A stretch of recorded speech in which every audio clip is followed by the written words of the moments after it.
Academy में आपका स्वागत है। आज हम इस वीडियो में बात करेंगे कि जो डिजिटल करेंसी पे जो 30% टैक्स लगाया है वो 30% टैक्स का क्या मायना होता है। आपको पता है इंडिया में सबसे ज़्यादा टैक्स लगता है, सबसे ज़्यादा जिसकी बात की जाए तो टैक्स करके इंडिया रेवेन्यू के मामले में बहुत आगे चल जाता है। तो मैं आपको बताऊंगा कि जो आपकी फाइनेंस मिनिस्टर निर्मला सीतारमण जी ने जो आपकी डिजिटल करेंसी पे जो 30% टैक्स लगाया उसके क्या मायने रखते हैं। क्या ये आप जो डिजिटल करेंसी है, क्या इस जो आपकी जो गवर्नमेंट है, क्या ये आपकी लीगल वे में आपकी जो क्रिप्टो करेंसी है इसको ऑथराइज कर लेगी?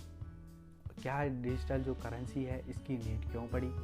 क्या ये आपके बैंक को की जो इकोनॉमी है क्या उसको बेटर करेगा? क्या डिजिटल करेंसी में लेन देन आपका सही से होता है? कौन से सिस्टम पर ये वर्क करता है?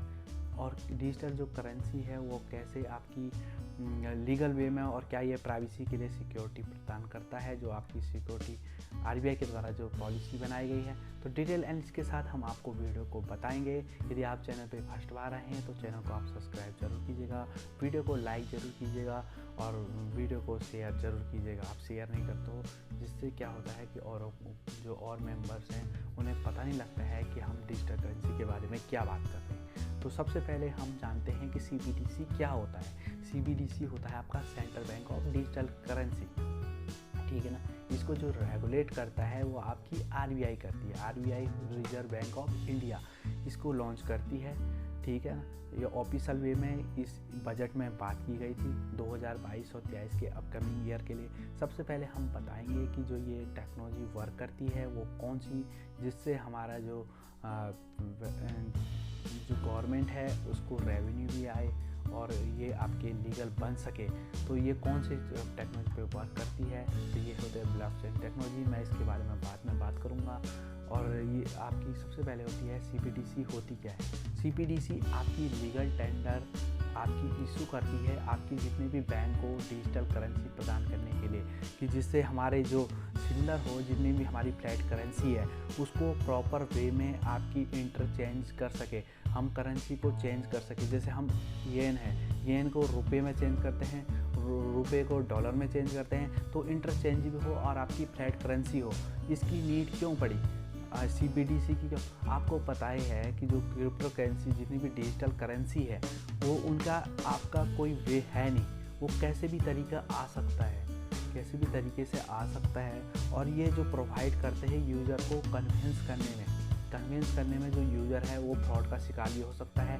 इसलिए जो आपकी सीबीडीसी है, जो आपकी central bank of digital currency के लिए जो आरबीआई ने जो गाइडलाइन बनाई है उसकी सिक्योरिटी के लिए ब्लॉकचेन टेक्नोलॉजी का आना बहुत ज़रूरी है।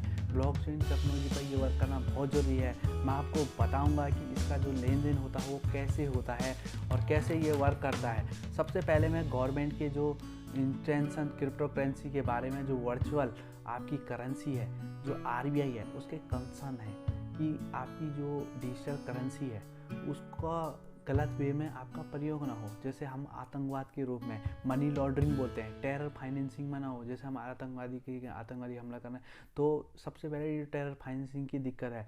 टैक्स के इविजन में टैक्स मिलता नहीं है, इसमें अब मिलता नहीं है, यदि गलत वे में आपका क्रिप्टो करेंसी यूज़ किया जा रहा है। तो सही सिस्टम को और लीगल टेनेंसी के द्वारा जो यूज़र है उसकी सिक्योरिटी को प्रदान करने के लिए क्रिप्टो करेंसी को यूज़ किया गया, ठीक है ना। ये बिटकॉइन या आपके अदर वे में भी हो सकता है, ज़रूरी नहीं कि डिजिटल करेंसी एक ही वे में काम करे, ठीक है ना। सीबीडीसी का जो डिजिटल करेंसी है उसका लेन देन कैसे किया जाता है, ये प्रस्तावित है कि जो आपकी भारतीय रिजर्व बैंक है वो आपकी औपचारिक रूप से आपके नागरिकों को डिजिटल रुपए के लेन देन में जैसे भी किया जाए, यह अंतर होता है कि जो वर्तमान जो डिजिटल भुगतान हो रहा है ना उसके अनुभव को डिजिटल रुपए के लिए किया जाता है। आपकी जितने भी नॉन फंगल टोकन है, जो NFTs है, उस पर आपके जितने भी इस रूप में भी हो सकते हैं। आपकी जितने भी डोमेस्टिक और जो आपके बॉर्डर के ट्रांजिशन हो रहे हैं उनके जो थर्ड पार्टी, इसमें कोई बैंक का रोल नहीं होता है। यदि आप बॉर्डर से आप क्रिप्टो करेंसी में या आप यदि डोमेस्टिक वे में इंडिया में यूज़ कर रहे हैं तो आपको 30% टैक्स देना होगा, ठीक है ना। ये आपकी क्रिप्टो करेंसी है, वो जो आपकी डिजिटल करेंसी है वो नाइजीरिया है, उसने ये आपकी नॉन इंटरेस्टिंग यील्डिंग के तौर पर CBDC जो central bank of digital currency है उसमें ये आपकी लीगल, और ये एक भी टैक्स नहीं लगाता है आपका नाइजीरिया, इसने लीगल वे में आपकी डिजिटल करेंसी को लॉन्च कर दिया है। तो इंडिया भी चाहता है कि अपने जो बैंक हैं उनकी जो ट्रेडिशनल जो आपकी जितनी भी बैंकिंग सिस्टम है उसको आपने इम्प्रूव कर सके, जिससे हमारे जो डिजिटल लेन देन है उसको बढ़ाया जा सके। अब मैं बताऊंगा कि आपकी जो ब्लॉकचेन टेक्नोलॉजी होती है और बिटकॉइन होता है उसमें क्या डिफरेंस होता है, क्या ये सेम होता है? नो, ये सेम नहीं होता है। जो ब्लॉकचेन टेक्नोलॉजी होती है वो एक प्लेटफॉर्म होता है जहां हम डिजिटल करेंसी का, बल्कि किसी भी चीज़ का डिजिटल बना करके हम उस पर रिवॉर्ड पा सकते हैं या रिकॉर्ड रखा जा सकता है। हम जितने भी जो हमारे डेटा हैं उसका रिकॉर्ड हम रख सकते हैं भाई ब्लॉकचेन में, जबकि हम बिटकॉइन में नहीं कर सकते। बिटकॉइन में हम सिर्फ खरीदारी और बेच सकते हैं, खरीदी और बेची जा सकती है। और अब पूछेंगे कि जो ब्लॉकचेन होता है और जो ब्लॉकचेन टेक्नोलॉजी होती है वो कैसे होती है, क्या ये सिक्योर होती है? मैं आपको बता दूं कि जो ब्लॉकचेन वो शब्दों से मिलकर बना होता है। सबसे पहले जो ब्लॉक होता है, ठीक है ना, जो ब्लॉक होता है वो क्रिप्टोकरेंसी, यानी कि जिसमें डेटा हमारा स्टोर रखा जाता है या डेटा को रखा जाता है। इसको क्या होता है कि जो अलग अलग बॉक्स में आप पिक्चर में देख सकते हो, नीचे मैं आपको दिखाता हूँ, जो आपके जितने भी आपके ब्लॉक हैं वो अलग अलग बॉक्स में आपकी जितनी भी करेंसी है उसको उसकी यानी कि उसके डेटा होता है वो जो आपकी चेन होती है, श्रृंखला, उसको एक दूसरे से जोड़ रही है। देख लीजिए आप, ये एक दूसरे से जोड़ रही है। एक दूसरे से जोड़ने का जो बिटकॉइन है वो क्रिप्टोकरेंसी है और ये वर्चुअली तौर पर ये ब्लॉकचेन टेक्नोलॉजी से वर्क करती है। मैं आपको बताऊंगा कि जो आपकी साल 2020 में जब देश दुनिया में बहुत परेशानियां आ रही थी, ठीक है ना, जो देश दुनिया में बहुत परेशानी आ रही थी तो बिटकॉइन का जो टाइम था वो बहुत हाई था। 2010 की बात की जाए तो एक बिटकॉइन की कीमत 0.06 था। यदि अमेरिकी डॉलर में बात की जाए तो ये 2.8 के आसपास था, ठीक है ना, मैं बता रहा 2.8 रुपये के से कम थी। लेकिन अब जो बिटकॉइन की जो कीमत है वो 30 लाख के आसपास है। आप देख सकते हो कि इसका ट्रेडिशनल वे में कितना यूज़ किया जा रहा है। ये इतना सिक्योर है, इसकी बात की जाए तो ये बहुत पॉपुलर है, ठीक है ना, आज के टाइम पे इसकी बहुत डिमांड है। ब्लॉक का मतलब आप समझ सकते हो कि क्रिप्टोकरेंसी यानी कि डेटा को रखा जाता है। और डेटा किस टाइप से रखा जाता है मैं आपको बता रहा हूँ कि जो देखिए पिक्चर में जो अलग अलग बॉक्स में जो करेंसी यानी डेटा होते हैं वो एक दूसरे से श्रृंखला के रूप में, सीरीज़ के रूप में जुड़े हुए हैं। देख सकते हो आप पिक्चर में ये जुड़े होते हैं। डेटा की जो एक लंबी लेन देन से बने होते हैं, लेन देन बने हो रहे हैं, जिससे हमारा नए डेटा जो होता है वो आता रहता है, उससे जो नया ब्लॉक में रखा जाता है। एक बार जब ब्लॉक डेटा पिछले ब्लॉक से जोड़ दिया जाता है तो इस तरह जो सारे ब्लॉक को क्या हो रहे हैं, देख लो एक दूसरे से जुड़ रहे हैं, देख रहे हैं ना, जुड़ रहे हैं, ठीक है ना। ये जुड़ने के कारण जो होता है, आप पूछेंगे डेटा क्या होता है। डेटा देखो, डेटा एक बॉक्स है जिसमें हैश को पिछले ब्लॉक से हैश होता है। जब तीनों चीज़ें क्या होती है यह भी जान लीजिएगा, ठीक है ना। सबसे पहले आपको जानना पड़ेगा कि आपकी डेटा क्या होती है। जो बिटकॉइन है वो ब्लॉकचेन टेक्नोलॉजी पर वर्क करती है, ठीक है ना। ये आपकी सीरियस जितने भी आपके सेंडर रिसीवर और जितने भी अकाउंट की जो जानकारी है वो डेटा में आपके दर्ज की जाती है, देख लीजिए। इसलिए आपकी ब्लॉकचेन टेक्नोलॉजी पर आपकी जो RBI है वो वर्क कर रही है, ठीक है ना। RBI के गाइडलाइन के अनुसार इसी पर वर्क कर रही है, जिससे आपके जितने भी जो पैसा भेज रहा है, जो रिसीव कर रहा है और जो ट्रांजेक्शन ID है वो इसमें दिखाई दी जाएगी, जिससे आपके जितने भी आपके मनी लॉन्ड्रिंग, टेरर फाइनेंसिंग की जो दिक्कत आती है वो दूर कर सके, ठीक है ना।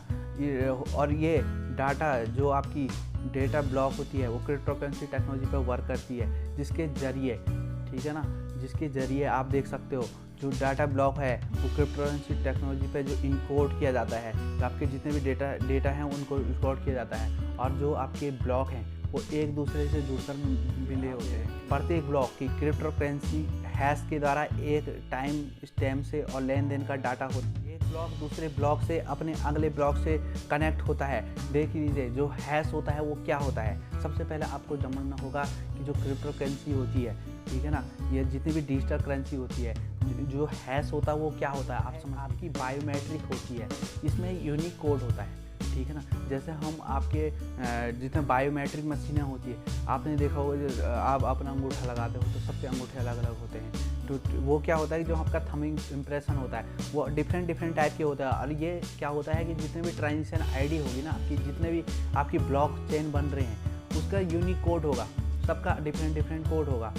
यदि आप ये जानेंगे कि जो आपकी अगर ब्लॉक में किसी तरफ का बदलाव होता है तो आपके जो कोड हो जाता है वो अपना आप बदल जाएगा, ठीक है ना। जैसे आप देख लीजिए आप पिक्चर में, जैसे जैसे कोड आपका बदल रहा है, ठीक है ना, वैसे वैसे आपका वो जो आपकी ब्लॉक है वो उसको बदलना पड़ रहा है। ये ब्लॉक जो है वर्चुअली तरह से आपके कनेक्ट हो रहे हैं। जिस तरह से ये सिस्टम वर्क करता है, ये अब आप सिक्योरिटी के लिए आपके थ्रेड तो नहीं है, बिल्कुल नहीं सिक्योरिटी के लिए थ्रेड।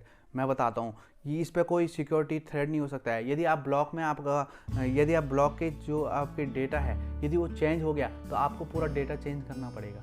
इससे आपके जितने भी हैश है वो आपकी एक तरफ से यूनिक कोड होता है, जिससे आपके जो डेटा है उसकी जो ब्लॉक है उसको डिफरेंट में आपके कोड चेंज करते हैं, जिससे आपकी ट्रांजिशन का पता नहीं लगता है कि किसकी ट्रांजिशन की यूनिक कोड क्या क्या है, ठीक है ना। ये आपके खोजने में भी बहुत इंपॉर्टेंट करता है हैश, ठीक है ना।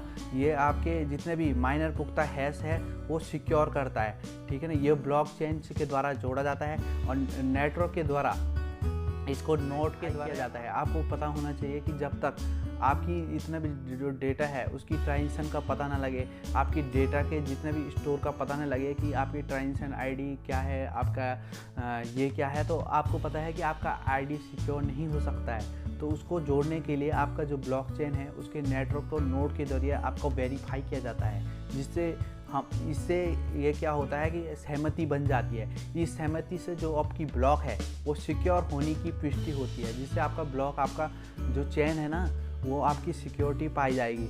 जिससे सिक्योर करने वाला जो माइनर है वो जो क्रिप्टो करेंसी है वो दिए जाते हैं, जिससे आपका जो आपकी हर को आपकी क्रिप्टो करेंसी दी जाती है उससे क्या होता है आपको रिवॉर्ड मिलता है। रिवॉर्ड मिलने के कारण यह आपका सबूत माना जाता है कि जो क्रिप्टो करेंसी है आपका लेन देन सही हुआ है। अब मैं बताऊंगा कि इसका डेटा आपका इधर उधर होगा, इसका यूनिक कोड अलग अलग होगा और ये हैश के द्वारा जितने भी आपके डेटा को सिक्योर किया जाएगा, वेरीफाई किया जाएगा, तो आपकी क्रिप्टो करेंसी अपना भी वेरीफाई होगा। तो ये आपकी RBI के द्वारा जो आपकी गाइडलाइन बनाई गई है वो ये बोल रहा है कि जो 30% टैक्स है इस टेक्नोलॉजी के साथ यदि हम वर्क करेंगे तो ये बहुत हमारे लिए बहुत इंपॉर्टेंट है। और मैं आपको बताऊँगा कि क्रिप्टो करेंसी के द्वारा जो आपकी माइनिंग की जाती है, जो क्रिप्टो करेंसी की माइनिंग की जाती है, ये डिजिटल करेंसी के डेटाबेस पर निर्भर करता है। आपकी जितने भी डेटाबेस है, डेटा हम इकट्ठा करते हैं, उसके द्वारा जो माइनिंग की जाती है उसे माइनिंग डेटाग्राफी क्रिप्टोग्राफी कहते हैं, ठीक है ना। आप पूछेंगे कि जो बिटकॉइन होता है और जो क्रिप्टो करेंसी होती है ये क्या सेम होती है? नो, डिजिटल जो करेंसी होती है, जो बिटकॉइन होती है, वो एक माध्यम होता है जिसके द्वारा हम क्या करते हैं कि जो जितने भी खरीदी और बेची जाने वाली चीज़ें हैं उसको करते हैं। ये इसको करेंसी कहना गलत है, ठीक है ना। ये हम करेंसी के रूप में नहीं कह सकते हैं, जबकि आपकी जो ब्लॉकचेन है वो एक टेक्नोलॉजी है, वो एक प्लेटफॉर्म प्रोवाइड करता है कि आपकी डिजिटल करेंसी किसी भी रूप में हो सकती है, ठीक है ना। ज़रूरी नहीं है कि आप क्रिप्टो करेंसी के रूप में किया, बिटकॉइन के रूप में किया जाए, पर ये आपके डेटा को रिकॉर्ड रखता है। जितने भी आपकी ट्रांजेक्शन हो रही है, आपकी जितने भी बिटकॉइन के जो आपके जितने भी आपके डेटाबेस हेड के द्वारा जो कोड हो रहे हैं, सब आपके डेटा को मेंटेन रखने का काम करता है। बिटकॉइन करेंसी किसी में भी हो सकती है, आप किसी में बिटकॉइन लगा सकते हो, ठीक है ना। ये वीडियो का एंड है। यदि आपको वीडियो अच्छी लगी हो, 30% टैक्स के क्या मायने होते हैं, तो मैं आपको बता दूं कि टैक्स ज़्यादा लगाने से यह होगा कि कि गवर्नमेंट के पास रेवेन्यू आएगा। लोग क्या करते हैं कि जो टेक्नोलॉजी है वो गलत टेक्नोलॉजी का यूज़ करके अपनी क्रिप्टो करेंसी को निकाल सकते हैं। इससे बहुत फ्रॉड आते हैं, फ्रॉड केस आते हैं और इससे गवर्नमेंट को रेवेन्यू नहीं मिलता है। तभी तो गवर्नमेंट वर्क करेगी, तभी तो उसके फंक्शन वर्क करेंगे।